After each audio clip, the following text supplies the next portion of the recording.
I'd like to give a big warm welcome to Iън Уотсъn.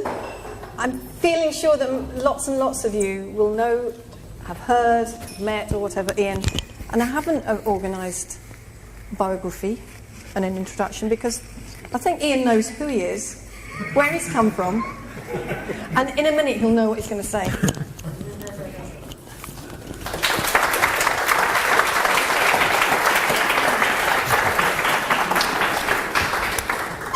Thank you, Sheila, Mark. Thank you, everybody. Now that you know it's me, I'll take my hat off. Is that okay? Because people, I was in Egypt last week, and someone who knows me very well, we agreed to meet for lunch. So I'm sat by the sea waiting for him, and I saw him approaching and waving. I'm over here, and he's looking over here. I said, what's wrong with you? You're blind. He said, you weren't wearing your hat. So even my best friends don't recognize me without the hat. So it's a privilege for me to be the first person to get to stand here and share some things. So thank you for that. I don't know how that happened, but I'm very grateful for this opportunity.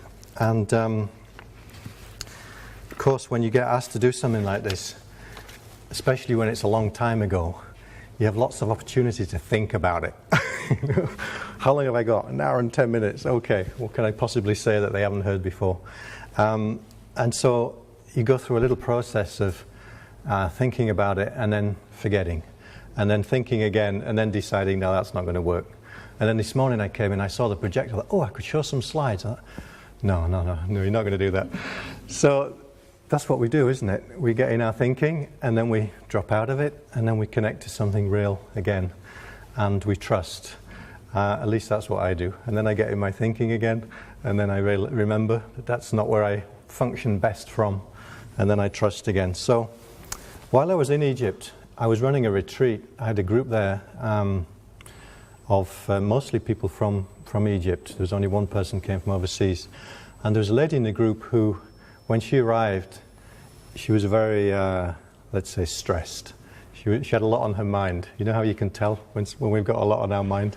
It kind of showed on her face, you know. And after a couple of days, she visibly changed. It was lovely to see. She'd said very little, so you couldn't really tell what was going on the inside because she didn't really share very much, but you could see it. And as we came to the end, she came up and thanked me, and she actually had tears in her eyes. And I said, well, what's happened for you? What did you get from this? And she said, I found me again. I thought it was lost forever, and I found it again. And that was all I needed to know. You know, I didn't know any detail because to me that was job done. That to me was the essence of this, what we call this understanding, and for me, what it happens to be my work, is all about. It's about coming home to yourself once again, in whatever way. That's really what I want to talk about this morning, as best I can. And for me, what we call the three principles of understanding was really is a distillation of so many other things that I'd already studied and learned, practiced, sometimes endured. I find, all the traditions, for me, speak the same truth. They all point in the same direction. But there was something about this particular way of pointing us back to truth that, for me, had a very, very deep resonance. I loved the simplicity of it, the way that Sydney Banks, this ordinary man with no background in or even interest in spirituality and psychology, all those things I'd been spending years racking my brains over, he hadn't been concerned with. And yet, he was the one that somehow was able to articulate an understanding about human beings that has been proven to be so helpful to so many. So I'm going to talk about things that have inspired and interested me, but also through the lens of what I've come to understand, just my own personal understanding about what these principles are, what they mean to me. Years ago I heard a story, I think it was told by the great mythologist Joseph Campbell, and is called the three transformations of the spirit. I remember this story whenever I go to Egypt because it starts with a camel. And the idea is that the camel gets down on its knees and it says, put a load on me, you know, load me up. And the camel gets loaded up and eventually staggers to its feet.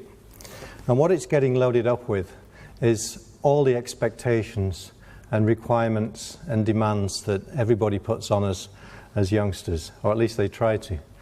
And some of it we take on board, some of it we try and shake off, but nonetheless we accumulate as we go through the early stages of our lives. We accumulate ideas about what it is to be a person, a human being, what we need to do to get along in life, how we have to behave to get the love and approval of the people that we get the love and approval from, and so on and so on. And so the camel represents this, let's say, free spirit that's been burdened. And the camel staggers into the desert, and the first transformation is that it gets transformed into a lion. And the story says that the heavier the load, the stronger the lion. In that sense, it's no bad thing that we got loaded up. Now, the function of the lion is to kill a dragon. And the dragon has got many, many scales, as you know, dragons have. And on each scale is written, thou shalt, which another way of putting that is you must, you have to, you ought to, you should. So the job of the lion is to kill this symbolic dragon, which represents all of the injunctions, all of the things that we've taken on as to how we have to be to live a good life and to be a good person.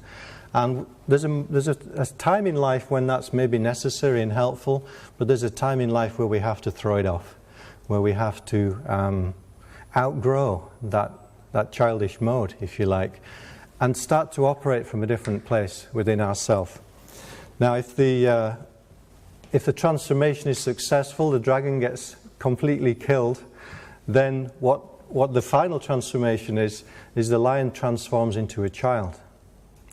And that child represents, it's not a backward step into childish ways, but what it represents is actually a mature adult who has managed to reclaim those qualities of childhood, that the things that we admire in children, you know, the spontaneity, the freedom, the fun, the playfulness, and the ability to respond in the moment to life in whatever way is deemed appropriate. So it's not a conditioned response, it's not a scripted response. It's actually living from that place within oneself that is free and is connected to something bigger than oneself. I've always loved that story, and for me it speaks to this process that I see in my own work, whether it's working one-to-one with people or working with groups, where people go through a journey essentially of slaying the dragons of what they thought was true about themselves. And the beautiful thing about this work, through the lens of the three principles, is that it's not really work. We don't actually have to do it. Something works on us. And the more that we see that, the more we get to just relax and enjoy the ride. The less we see that, the more we think that it's down to us, and that we turn it into a project if we're not careful. But it seems to me more and more that this understanding particularly, it helps us to be not only free of the things that we've taken on which are not true about us, it also helps us to be free of the ideas of what we think we have to do to be free, which is even better, because I spent a big part of the early part of my life caught in those ideas.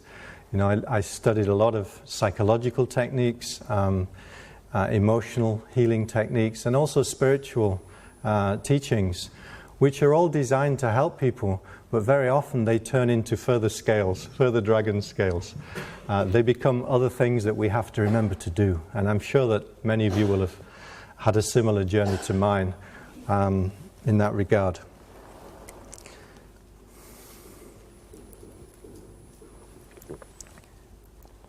Now, the entry point for me into this understanding, and I think it is for many people, is recognizing something about the nature of thought that we hadn't seen before.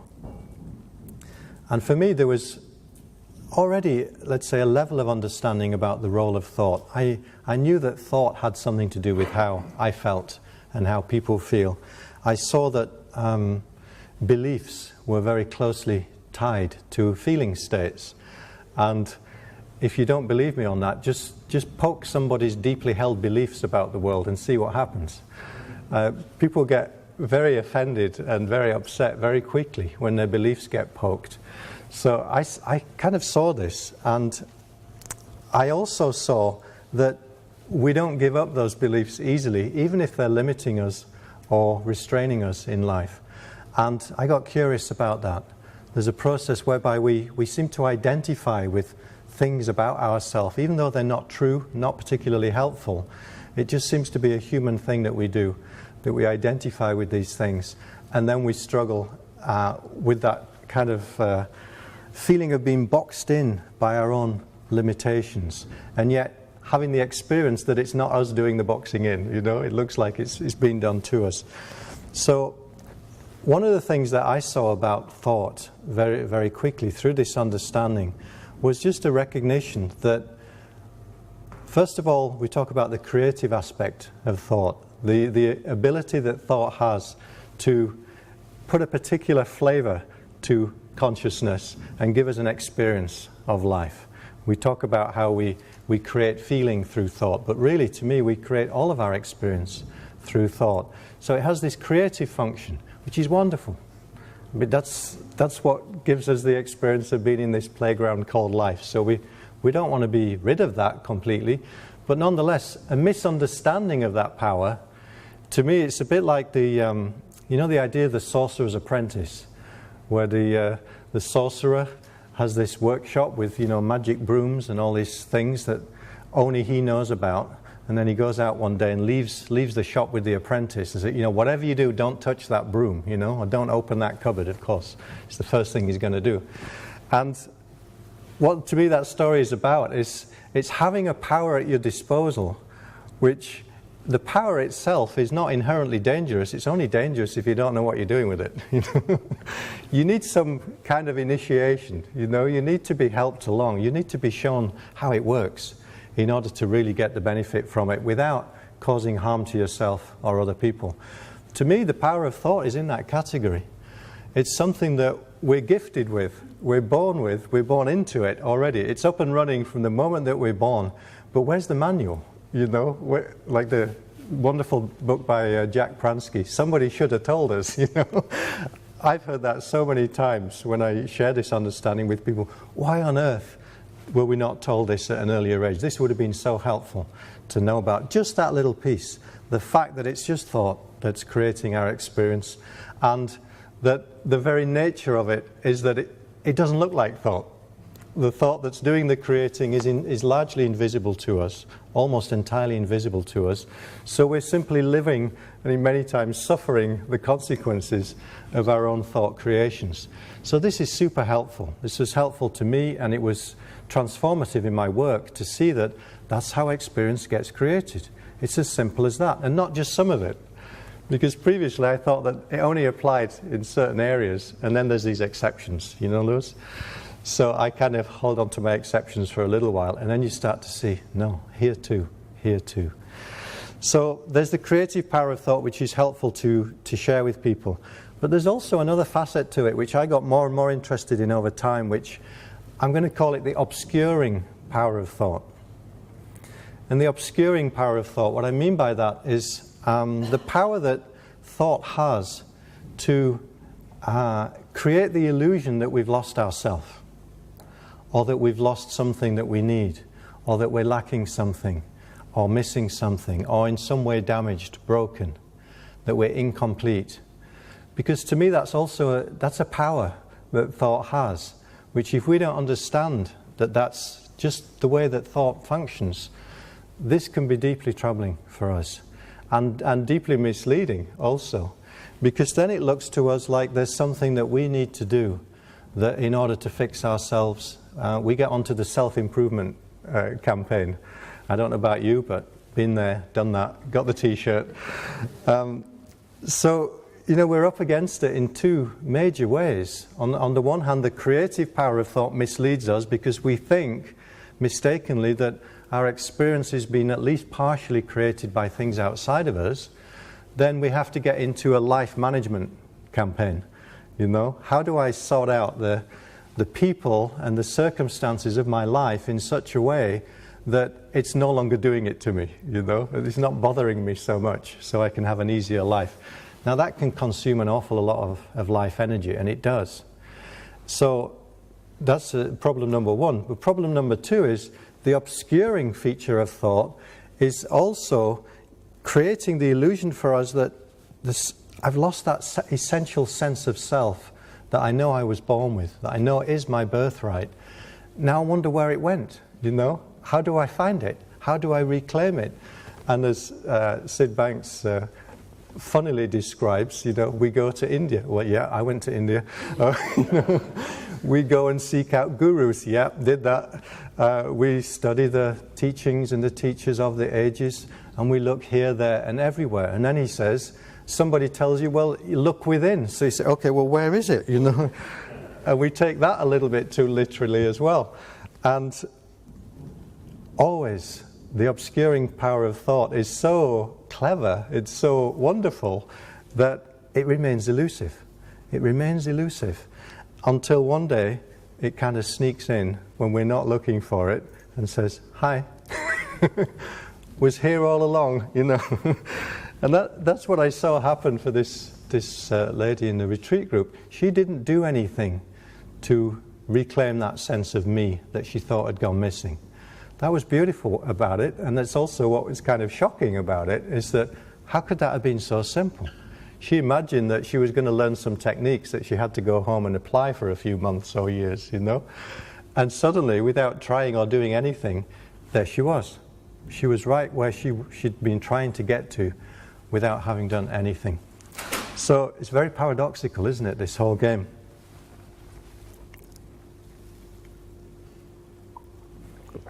Now, fortunately for us, at least for those of us who are in the business of working in this field, the same remedy works for both problems. So whether we think we're up against something out there in the world and we're caught in the creative aspect of thought, or if we think we're up against something inside of us, there's something wrong with me, there's something that I'm lacking, the same remedy works for both. And we call it the three principles. But to me, it doesn't matter which facet of this people get a glimpse of. I've just learned to trust that they'll hear the piece that resonates with them, that is the awakener for them. And it's not necessarily even anything that you or I are saying at the time. And what I love about working with groups is that people hear things in the break that are way more profound and have a much bigger impact than anything that I might have struggled to say at the front of the room. So I've really learned to trust that as well. Now, how can it be that the same remedy can work? No matter what the problem looks like, whether it looks like a big problem out there in my life, in my circumstance, in my upbringing, all those traumas that I went through as a youngster, which I'm sure I can't have got over them all yet, We've all got our kind of bag of rocks that we're dragging along, thinking that's the reason we are the way we are. And yet something so simple can dispel all of that very, very quickly. And what is it that we're actually offering people? The only thing that we have is, at best, a glimpse of truth. It's just a glimpse of truth. And yet, it's more than enough. It's more than enough.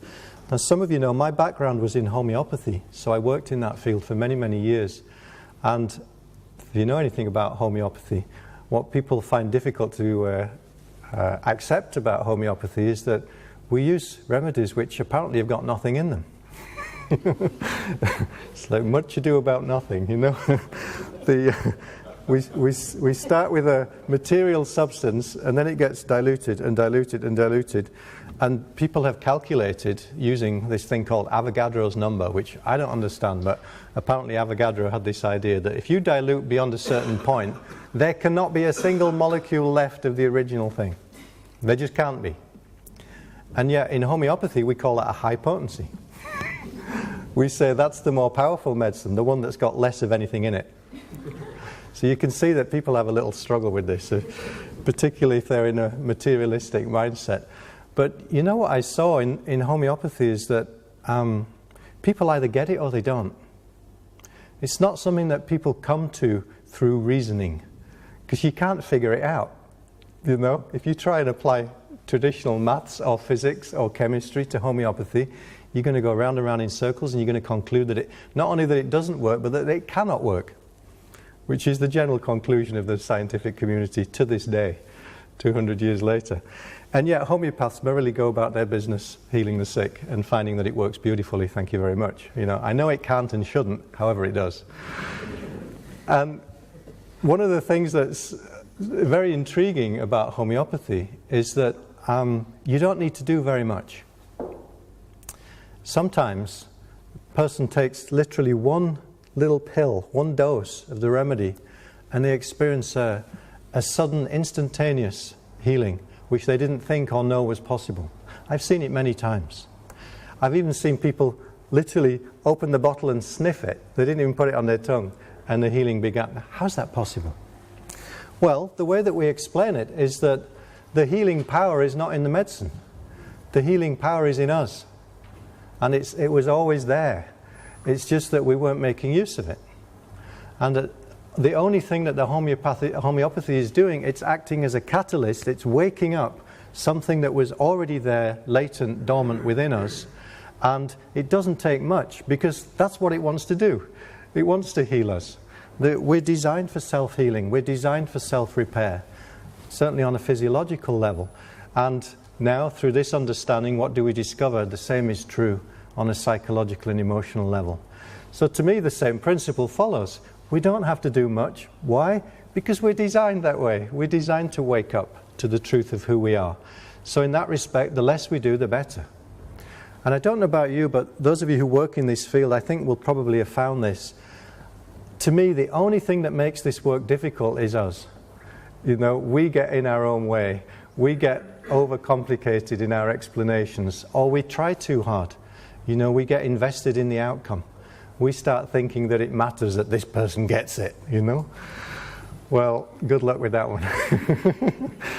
So whenever we get invested in the outcome, sooner or later, we run up against just that. We run up against our own attachment, our own investment, and usually we lose friends and alienate people. And what we find is that there's a gentler approach, that it's something more of an invitation that actually is helpful, where we just open the door and we say, you know what, you could walk through here if you like, and I'll come with you, you know. It's a safe place, it's a nice place to hang out. Actually, it's a fun place to hang out. And I love that you've kind of built that into the spirit of this what are we calling this? This Viva. It's because to me, there can be a lightness, and really there ought to be a lightness to this. You know, people have got enough heaviness in their lives. They've got enough on their minds that's weighing them down already. And we don't want to be adding to that. On the contrary, we want to be helping people to shed that load that was put upon them, or they themselves put upon themselves. Now, there was, I think, an Indian saint called Ramakrishna. He said a beautiful thing about this.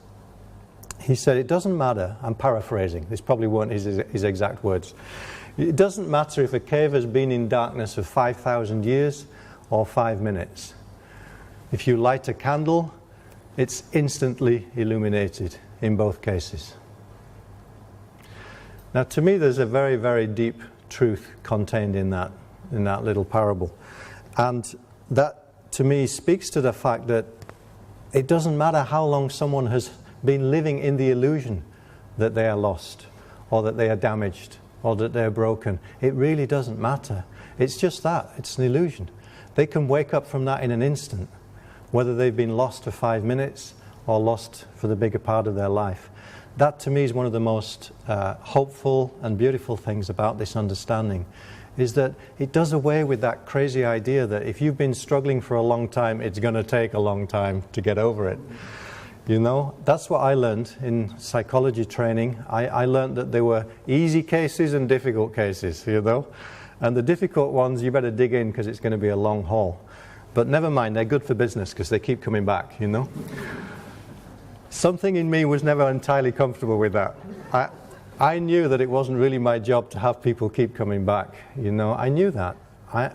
And for me, the ideal was that they didn't even have to come in the first place, was that people could find something within themselves, maybe just reading a book, hearing something, watching a recording. It doesn't have to come from any of us, unless we think it does. I subsequently learned. So for me, that's a very freeing thing to realize, is that we already have the capacity within ourselves, not only to find ourselves, but to live a life from what I would call an authentic place inside of us. And I love that word authentic because it's got the same root as author and authority. Joseph Campbell once said, "You reach maturity when you become the authority for your own life." That's the best definition of maturity I ever heard. It's got nothing to do with age, doesn't even have to do with life experience. It has to do with realizing something, that you are the authority for your own life. But not the you as an ego, not the you as a personality, but the real you. That there's something inside you which is the driving force, the motive force, if you like, that you can live from and you can trust it, because it knows what it's doing. It knows where it's leading you. It knows what it's up to, even when this thinking mind has its doubts, which in my case is very frequently. You know, we can have our doubts, it doesn't matter. I was a big fan of Jungian psychology for many years, and to me Carl Jung was certainly a man of wisdom. He really had some tremendous insights that led him in the direction that he went in.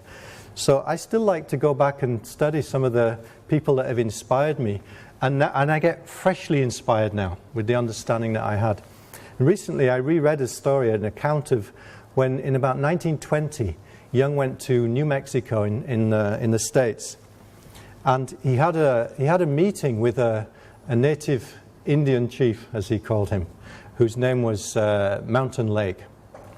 And so they got on top of one of these adobe buildings, and they sat cross-legged and had a little powwow. You see, I could just imagine the scene.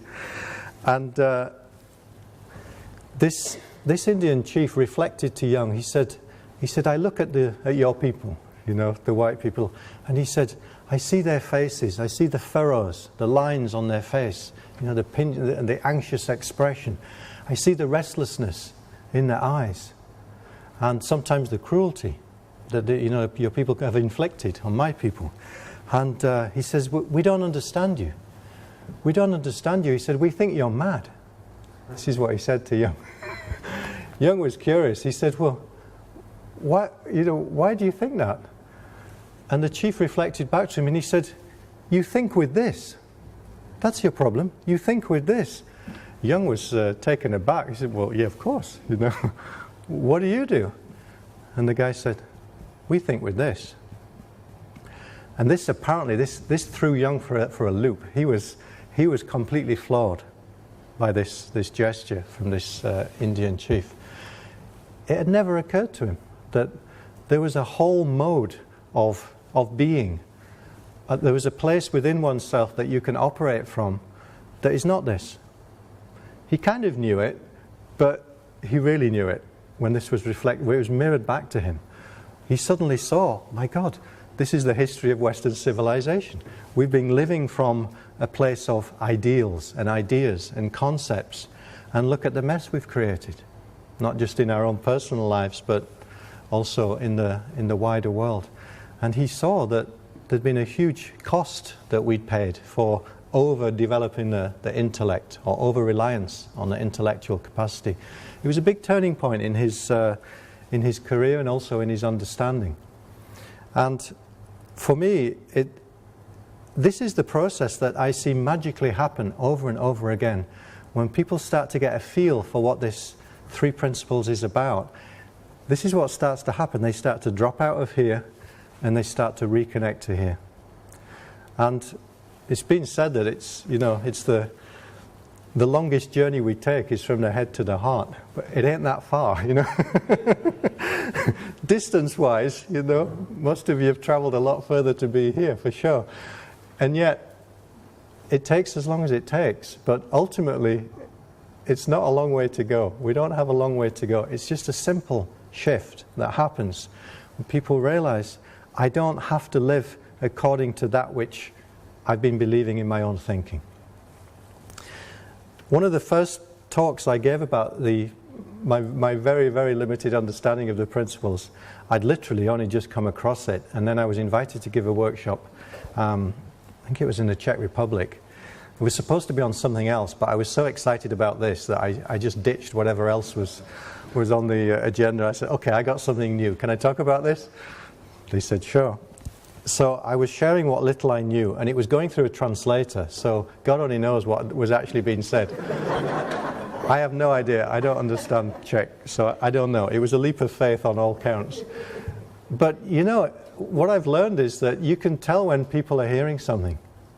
And in that sense, it doesn't matter what language it's been said in. So I saw that people were starting to hear something.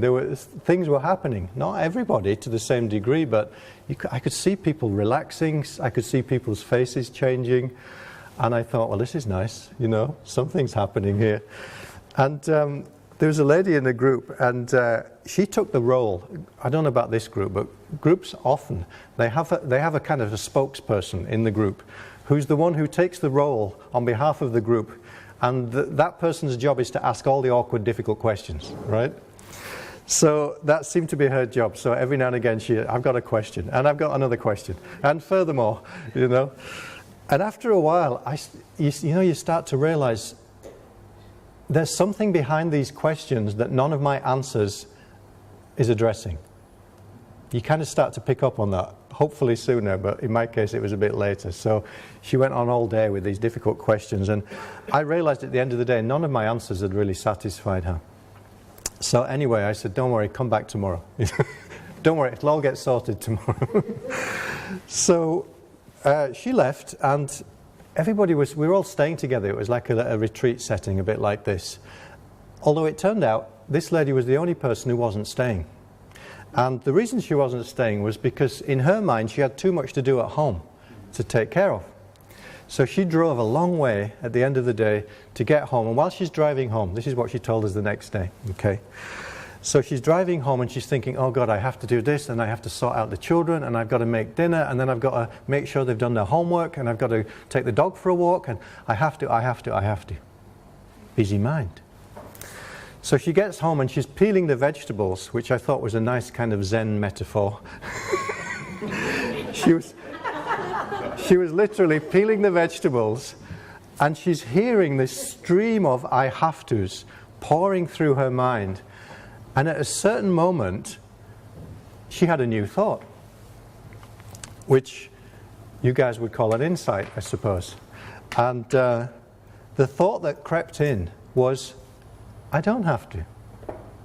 And she kind of went, who said that? She told us afterwards, she literally looked over her shoulder because she didn't recognize that voice. But what she noticed was that when she paid attention to it, her shoulders relaxed, and she slowed down with the vegetable peeling, and she became very present, and she just dropped out of this into this. And a really interesting thing happened. She finished the meal, and then she decided that she wasn't going to do any of the other things that she'd come home to do, that she actually didn't need to. She entrusted her husband for the first time in 20 years to take care of the kids the next day and to even cook for them. And she entrusted the kids to take the dog out for a walk and make sure it got fed and watered and so forth. And she basically abandoned the whole household and came back, and she sat the next day, and she sat the whole morning radiant. She was like the Buddha. She was just sat there with this beaming, silly grin on her face with no questions, you see. And do you guys need to do something with that? Yeah, it's hissing. It's hissing. Sorry, but it's just because of the distance from the mic isn't picking it up. Okay. Maybe if you could open Is that this mic or this mic? This one? This one? Which one is the problem? this one. This one is the problem. Do I need to get closer? You can move it forward, Ian. It's not I can move it forward also. Yeah. Yeah, 'cause it's hissing in the mic. Okay, sorry about that. Is that better? Yeah? Better without the hissing, isn't it? For me, anyways. So this, this was a lady she was living a life for other people, but actually she was living a life out of her own ideas as to what other people needed. And it turned out it wasn't true. It was just what she thought everybody needed and required her to be. It wasn't actually true. And it was such a relief and a release for her to discover that. That didn't do it. That's better. I don't know who it was who said, you can always tell the people who live their lives for others by the anguished look on the faces of the others.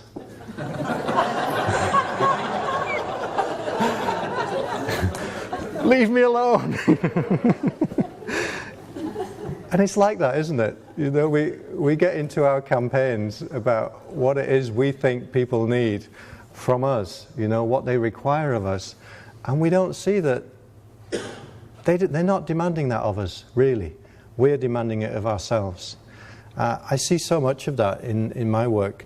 So many of people get caught in that mode of living a life which is essentially a scripted life. It's a life of what I think I have to do. And it's exhausting. It takes so much life energy. The topic that occurred to me for this talk was that it takes no effort to be yourself. And that's true in my experience, is that when we drop the ideas of who we think we should be, ought to be, have to be, must be, etc., you can fill in your own version. When those fall away, we find that we've got enough energy, we've got plenty energy to do what's right in front of us. Peel the vegetables, whatever it is that we actually are required to do. Whatever life is offering up to us in this moment, we've got more than enough to meet it, of whatever it is that we need. Recently I read an account.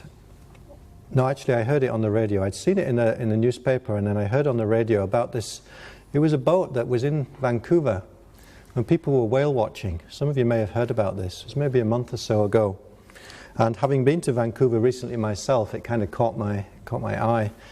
And so tourists were whale watching, and unfortunately they all assembled on one side of the boat a little too quickly, which tilted the boat to one side. And at that very moment, a little wave came and hit the other side. It wasn't like a big wave, it was just enough to flip it over. And some of the people were sadly drowned, and the rest were rescued very, very quickly. I heard a guy interviewed who had been part of the investigation into the accident, and he was saying, well, these boats, he said, they've been modified from what they were originally designed for, to be fishing vessels or such like. And he said what they do is they create it like a raised deck so that you can have a lot of people upstairs, as it were, getting a good view. And he said they're not inherently dangerous. If they weren't seaworthy, we wouldn't allow them to be used for this purpose. But he said something happens when you raise the deck. He said what happens is you move the center of gravity from where it should be, low down, to a higher place. And he said that renders the vessel less stable than it would otherwise be. I thought, oh my God, that's what we do. That's exactly what we do. When we live from here, from this upper deck,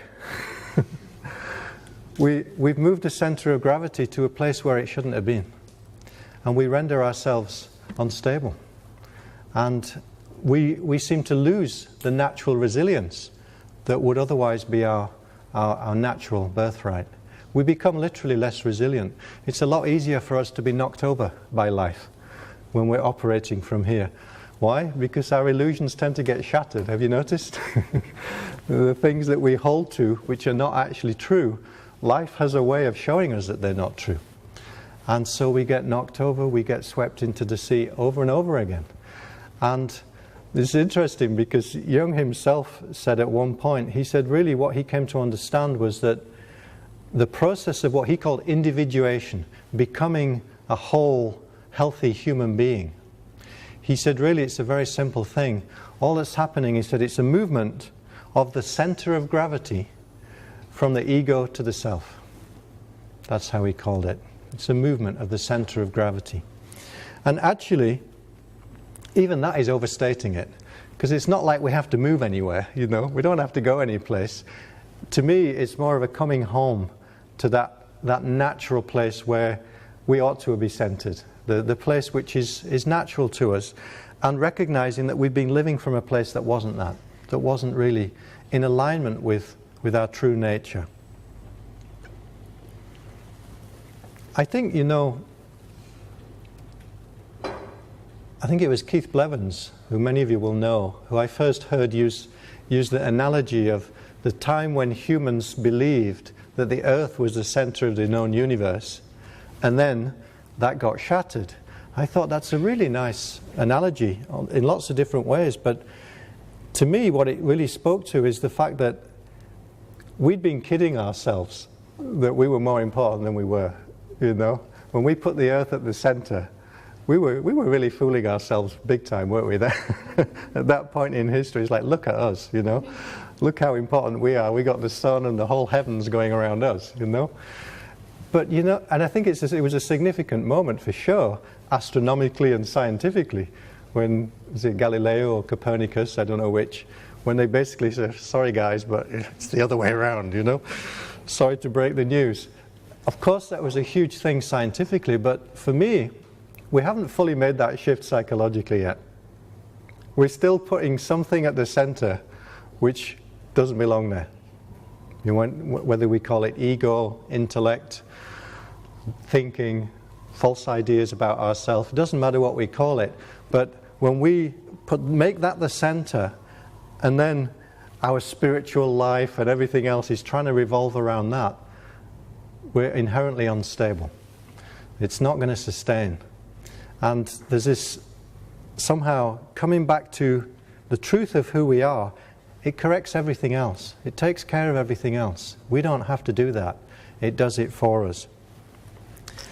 Some years ago, a dear friend of mine, she was going through, I would call it a journey of reclaiming her true self.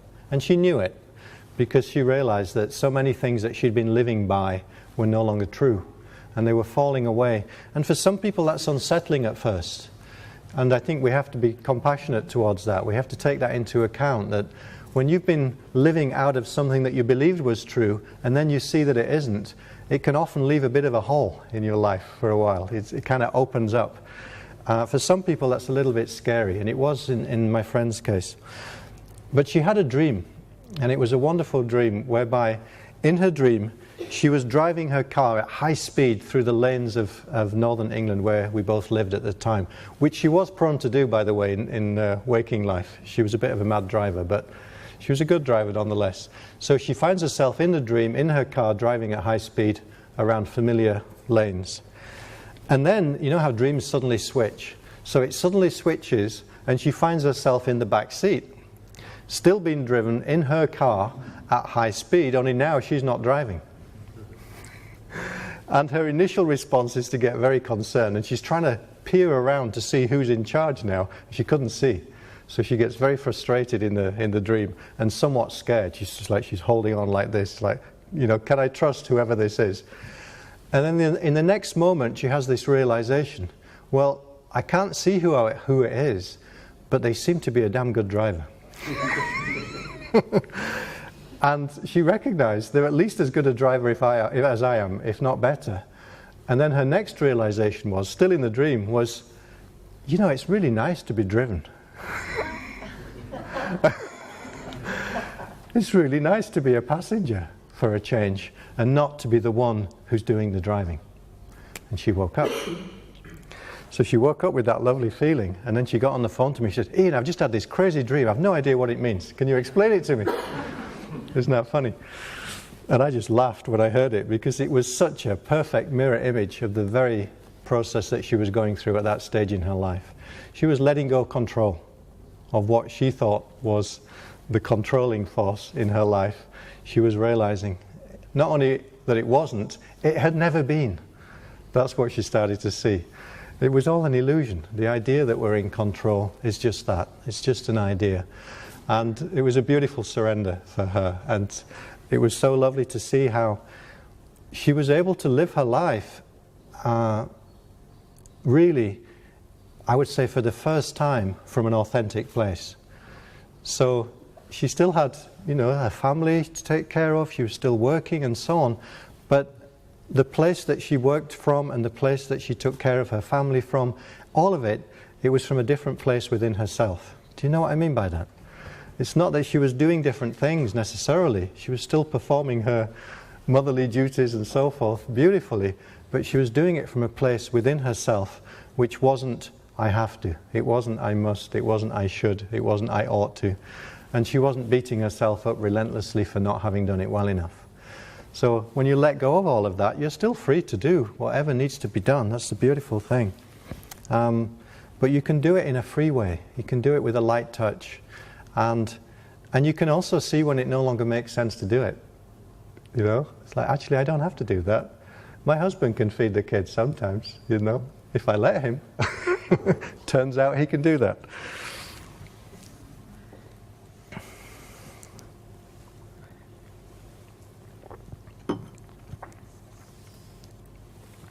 I love this quote from Sydney Banks.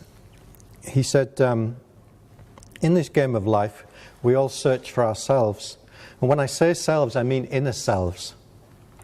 The thing that created the life in the first place. Now, consciously, most of us are not aware of this. But if you're searching for happiness, if you're searching for tranquility, if you're searching just to have a nice, peaceful, loving, understanding life, in actual fact, you're searching for your inner self. Sydney Banks. The thing that created the life in the first place. I love that. So it's helpful for us to show people or share with people what we've seen about the nature of thought. We show them that the creative power of thought is a trickster, it misleads us.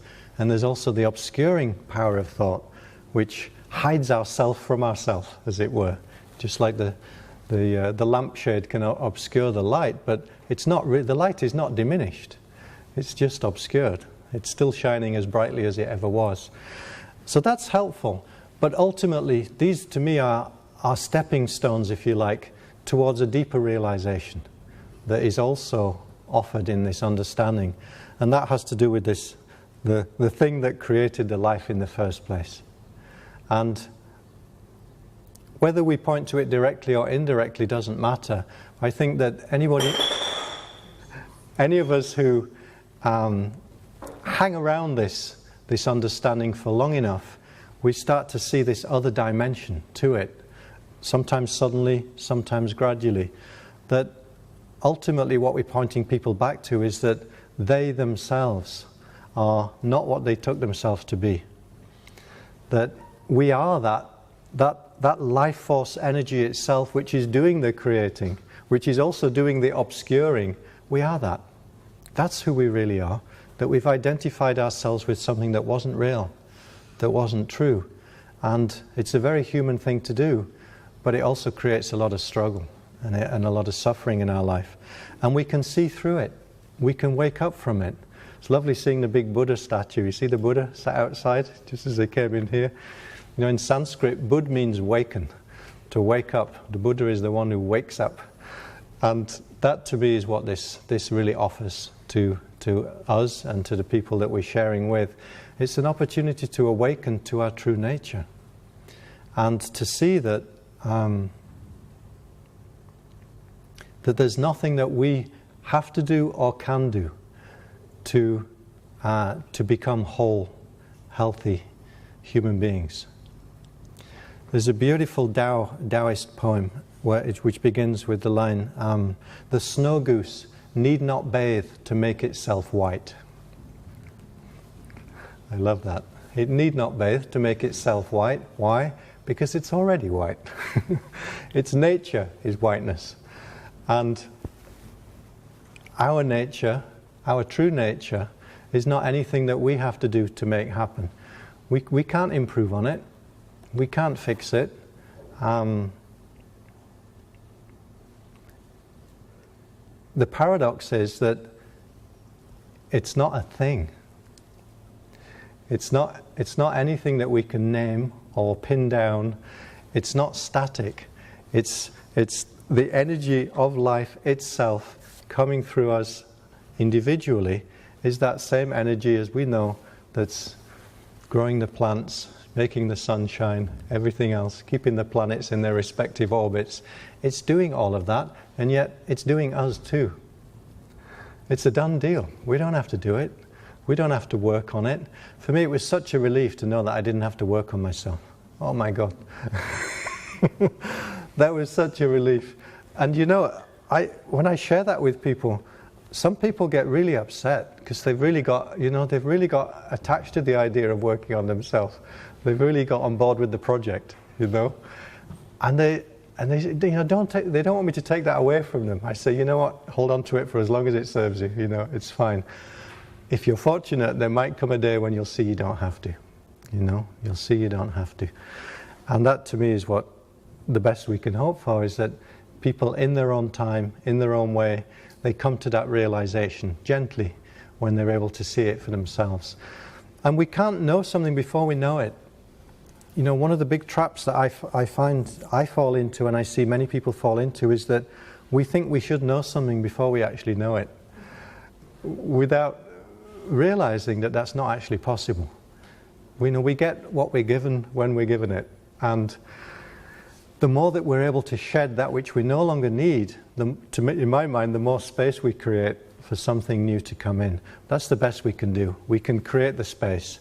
We can create a conducive environment within which insight may or may not happen. Maybe we can swing the odds a little bit in our favor. That's it. Beyond that, it's not our business. It's not in our control. It never was. I'd like to finish with another story. I use stories because for me they're reminders of something that we all know. And that's why stories speak to us. It's one of my favorite stories from the Hindu tradition. And it's the story of the tiger who thought he was a goat, which I'm sure will be familiar to many of you. And the story began with a tigress who was very pregnant and very hungry. And she comes upon a flock of goats. Is it a flock or is it a herd? Maybe a herd of goats. And she jumps in hoping to grab one of them, but being very pregnant, she's not very good as a huntress. So she manages to scatter the goats. But in so doing, she lands on her belly and spontaneously gives birth to the baby tiger that's inside of her, and promptly dies from the exertion. So the big tiger is dead. The little tiger cub is sitting there next to the mama, and the goats get curious and come back to check this little one out. And they decide that he's not much of a threat, so they adopt him and say, come with us, we'll show you how to get along. This stuff is called grass. This is what we eat, okay? So the tiger learns to chew on grass and becomes a goat, kind of. But not 100%, because grass is not really the proper food. It doesn't really give the full nourishment that a tiger needs. So he tends to be a bit of a skinny, not very good goat, and not very good goat compared to the others. But nonetheless, they're fond of him.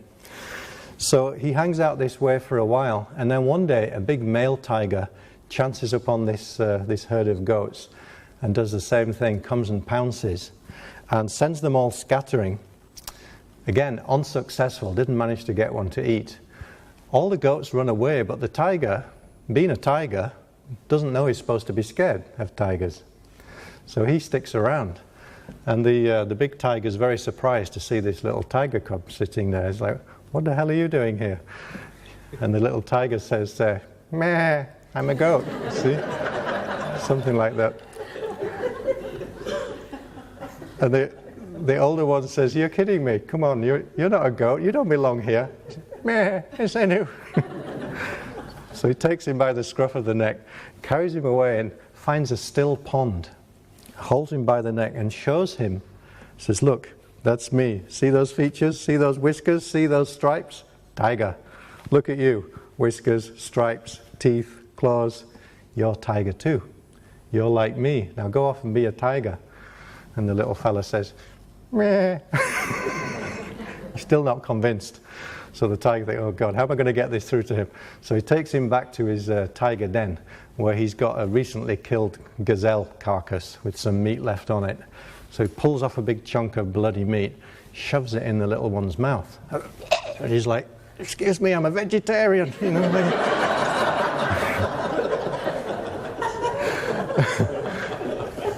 And interestingly, it says in the story that at first he gags, he chokes on this nourishing food. He can't fully digest it, but anyway, enough of it gets into his bloodstream, and as he starts to digest it, he has a little tiger stretch, you know, and his claws start coming out, and he gives his first little tiger roar. And the big fella says, okay, now you've got the idea. Now go off and kill some goats. Stop messing about, you know. And it's a lovely story because, you know, to some degree, we've all been goats. You know, we've all been tigers masquerading as goats. We've all, I think, had our own version of that story running, where we've kidded ourselves and fooled ourselves into thinking that we are something that we're not. And then having to live up to it, you know. And that's the hardest job of all, is having to live up to your own false creation. Really, it's the hardest job of all. And all it takes is a glimpse of truth. It's a beautiful thing. Just a glimpse of truth is enough. And for someone just to hold up the reflecting mirror for us for long enough and say, look at this. And then our true nature does the rest. It does the rest. We don't need any lengthy teaching or indoctrination. We don't have to learn how to be ourselves. Nobody can teach that to us. It's innate. It's a given. It's a done deal. I would like to say a big thank you to all of you for coming here, and thank you particularly for Sue, Mark, Sheila for making this happen and for giving me the honour of having the first opportunity to come and speak here. I hope there's been something interesting, or if not entertaining, in what I've shared. And I'm looking forward to getting to know you all and hanging out with you in the breaks. If there are any questions or anything you want to reflect back, I think we've probably got a few minutes. We could do that if anybody wants to. And we might even have a roving microphone, I believe. There it is. Is there anything anybody wants to share or ask? Feel free.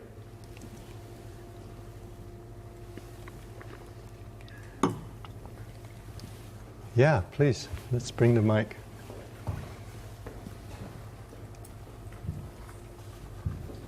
This is very brief and very brave. All I can say is, this is the first time I've noticed anything to do with the three principles, all these many things. And I've been hearing that it's called, or I don't know where to begin. This is the very beginning of anything live for me. Apart from via, excuse me, I'm a bit emotional, via my dear friend Amanda. I'm going on the Viva website for this event. And I'm used to standing where you are in various degrees, but I'm not usually this end. And it's just such an honour to be around you all and to be part of this. So thank you. Excuse me. Thank you.